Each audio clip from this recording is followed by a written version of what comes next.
ఇదిగో ఈ కనిపిస్తున్న స్థలమే మా డాడీ కొనుక్కోకుండా వదిలేశాడు.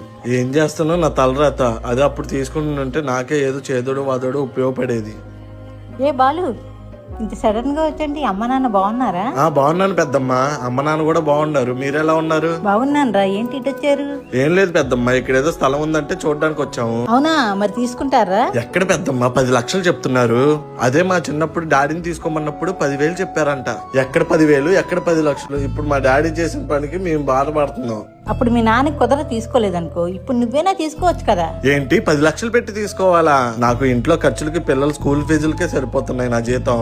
ఇంకా 10 లక్షలు ఎక్కడి నుంచి ఆయన అప్పు తీసుకొచ్చి కట్టాలి పెద్దమ్మా. ఇప్పుడు నువ్వు ఎలాగ బాధ్యతల గురించి మాట్లాడుతున్నావు? మీ నాన్నకు కూడా అప్పుడు అవే బాధ్యతలు ఉన్నాయి కాబట్టి తీసుకొని ఉన్నాడు. ఇప్పుడు మీ నాన్న తీసుకోలేదని నువ్వు ఎలా అంటున్నావు? రేపు నీ పిల్లలు కూడా నువ్వు తీసుకోలేదని నిన్ను అలాగే అంటారు.